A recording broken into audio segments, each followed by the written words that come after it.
মায়ার নবী এতিম, পথের ভিতরে কাঁটা দিয়া রাস্তা আটকায় দেয়। নবীর আদরে চাচা আবু তালেব কওমের লোকেরা গিয়া বিচার দিল, হে আবু তালেব, তোমার ভাতিজারে সাবধান করো, বেশি কথা বলে, আমাদের ধর্মের বিরুদ্ধে কথা কয়। আবু তালেব আমার মায়ের নবীরে ডাকলেন, ভাতিজা, তুমি কেন আমাদের ধর্মের বিরুদ্ধে কথা বলো রে ভাতিজা, সাবধান, কেন তুমি আমাদের ধর্মের বিরুদ্ধে কথা বলো, জবাব দাও। মায়ার নবী চুপ হয়ে দাঁড়িয়ে কান্না শুরু করলেন। আবু তালেব বলে, রে ভাতিজা, জবাব দাও, কেন কাঁদো? মায়ার নবী দেখে বলেন, চাচা, কোনো জবাব আমার হাতে নাই, কারণ আমার চিন্তা আমার আল্লাহ পাঠাইছেন হকের আওয়াজ দিব, বাতিলের সাথে মোকাবেলা করব, অন্যায়ের প্রতিবাদ করা আমার দায়িত্ব রে চাচা, কি জবাব দিব, জবাব আমার হাতে নাই। আবু তালিব বলে, রে ভাতিজা, যাও যাও, আমি আবু তালিব চালে সুরে দিলাম, তোমার কাজ তুমি চালাও, একটা ফুলের টোকা তোমার শরীরে আমি আবু তালেব বেঁচে থাকতে লাগতে দিব না। নবীর উম্মত, আল্লাহর নবী বলেন, হে উম্মত, দুটো জিনিস আমি তোমাদের মাঝে রেখে গেলাম, ভালো করে ধরো, যদি ধরে রাখতে পারো কোনো ভয় নাই, কোনো চিন্তা নাই, মুনাফিকের দল তোমার ঈমান কেড়ে নিতে পারবে না। এক নাম্বার, দুই নাম্বার, দুটো জিনিস ভালো করে খেয়াল করেন। মায়ার নবীর হাদিস পড়েছি খুতবায়, আবার পড়ি, খেয়াল করবেন।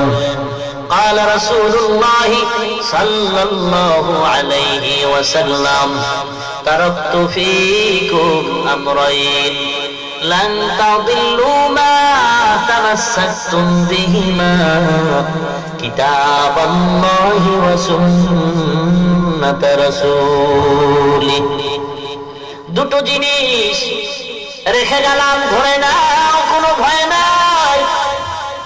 নৌকা চলে নদীর মাঝে, হঠাৎ যদি ডুবে যায়, স্টিমার ডুবে যায়, নদীর মাঝে যদি তুমি নৌকা হারিয়ে ফেলো, বিপদমুখী হও, এমন কঠিন মুহূর্ত, এমন কান্না শুরু হয়ে যায়, ওই সময় যদি একটা কলা গাছ তার হাতের মধ্যে দেওয়া হয়, বান্দার কলিজা বড় হয়ে যায় খুশির কারণে। এই কলা গাছ দিয়ে আমি আস্তে আস্তে করে হলেও তো কিনারায় যেতে পারবো। নবীর উম্মত, কলা গাছ আমার আসল কিছু না, আমি কিনারায় যাওয়ার একটা মাধ্যম। পীর আমার আসল না, পীর ধরলাম জান্নাতের পথ চিনার একটা মাধ্যম। মাযহাব আমার আসল না, মাযহাব মানি কেন বলে আমি মূর্খ, আমার ইলম নাই, আমল নাই, অতএব আমি বড় বিচক্ষণতার জ্ঞানও আমার নাই, আমি বেশ বুঝি না, জান্নাতের সহজ পথ চিনার জন্য একটু মাযহাব অনুসরণ করি।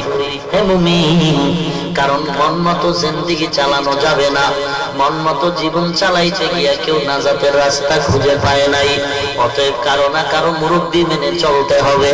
মুরব্বি ছাড়া যারা চলবে তারা জাহেলিয়াতের মতো ধ্বংস হয়ে যাবে। যার কোনো মুরব্বির প্রয়োজন মনে করে না, ইবলিস কিন্তু মরে নাই, ওই ইবলিস এসে ওই বান্দার মুরব্বি হয়ে যায়।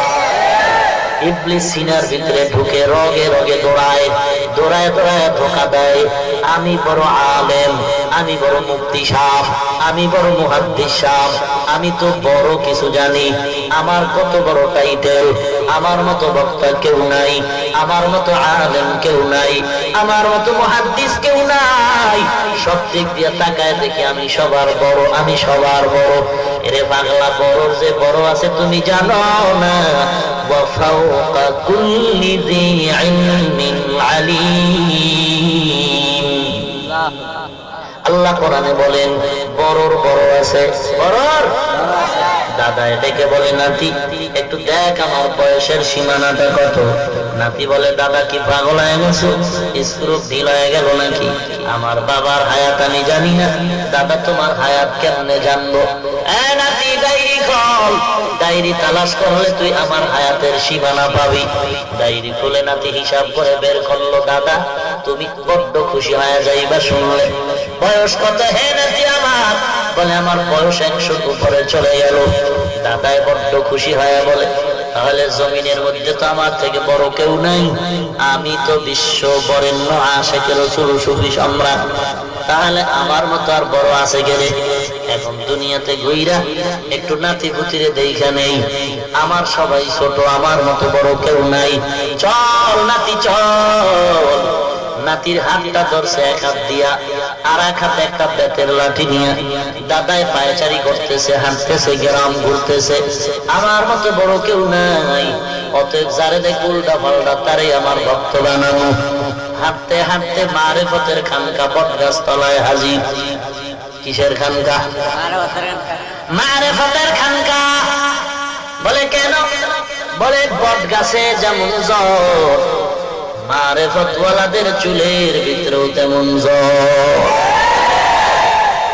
আর অধিকাংশ বটগাছের গোড়ায় আসর মিলায় ব্যাগ বয়, লাল শালু ভিন্দায়। কথা বলেন না কেন? দাদা নাতির নিয়ে বটগাছ তলা মারেফতের খানকায় গিয়ে দেখে রেড সিগন্যাল।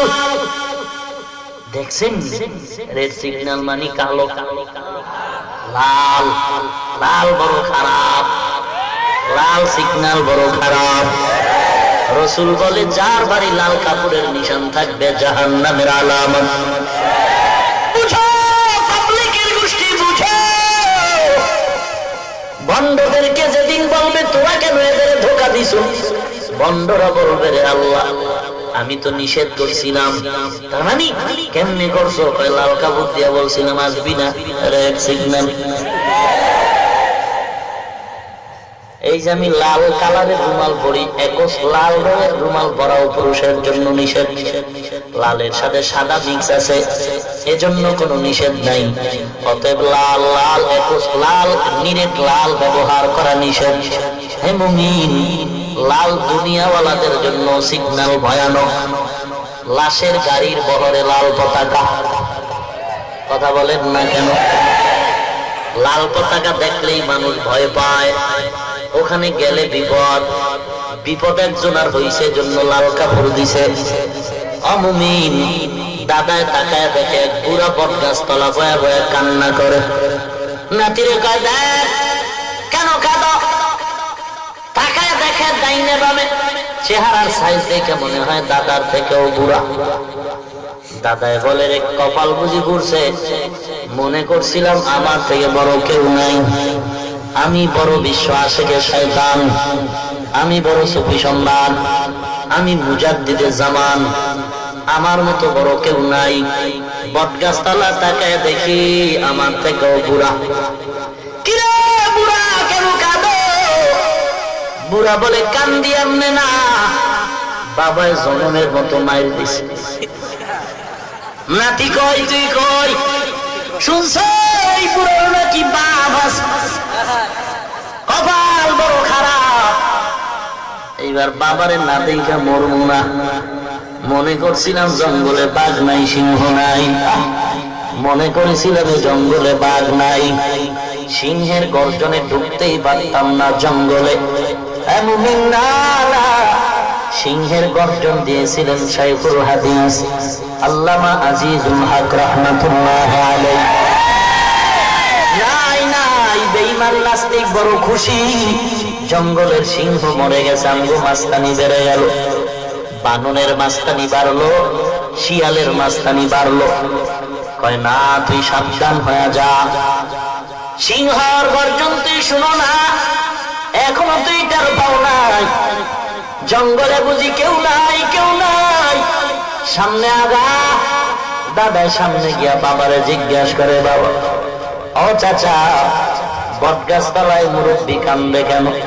আপনার ছেলে নি? মুরব্বী বলে হ্যাঁ আমারই তো ছেলে। কত নাম্বার? এটা 9টার ছোটটা। মারছেন কেন? কেন কান্না করে মার দিলেন কেন? কত আর ধৈর্য ধরা যায়?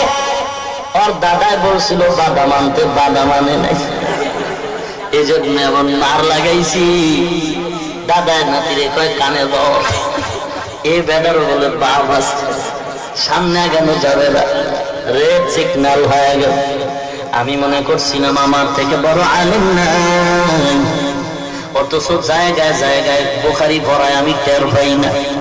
আলেমের অভাব নাই, কান্নাওয়ালা মানুষের অভাব নাই। এ জমিনে সিংহের গর্জন দিতেন মুফতি ফজলুল হক আমিনী রহমাতুল্লাহ। এই জঙ্গলের মধ্যে সিংহের গর্জন দিতেন। সময় কম ভাই, সময় কম। এই জঙ্গলের মধ্যে সিংহের গর্জন দিতেন। বাঘের বাচ্চা বাঘ, কাফনের কাপড় মাথায় পরিহিত গোলাম, চরমনায় জমিনে ঘুমন্ত সৈয়দ ফজলুল করিম রহমাতুল্লাহ আলাইহি, তিনিও বিদায় হয়ে গেলেন। এ জমিনের আরেক বাঘ বাইতুল মুকাররমের খতীব আল্লামা ওবায়দুল হক রহমাতুল্লাহ আলাইহি, এরা সব বিদায় নিলেন। সিংহ নাই, জঙ্গল খালি। এখন বুঝি কোরআনের বিরুদ্ধে কথা বলে পার পাবো? এখন বুঝি নবীর গালি দিলে মজা পাওয়া যাবে? এখন বুঝি ওয়াজের উপর 144 ধারা জারি করা যাবে? না, নবীর গালি দিয়ে পার পাওয়ার উপায় নাই। মনে করেছো সিংহের গর্জন জঙ্গলে নাই? মনে করিস না জঙ্গল খালি হয়ে গেছে। একটু হাতটা বাড়ায় দেখ, জঙ্গলের মধ্যে তুই পা বাড়ায় দেখ। এ জমিনে সিংহ নাই, ভুল কথা, ভুল কথা। যদিও বড় বড় সিংহের গর্জন চলে গেছে, তারপরেও জঙ্গল নিরাপদ মনে করবা না। কারণ আল্লাহর কসম, এই সিংহের গর্জন যদিও কমে গেছে, তবে তার হাতে বানানো পোশাক সিংহের বাচ্চাগুলো এখন আছে, কেউ মরে নাই, মরে নাই।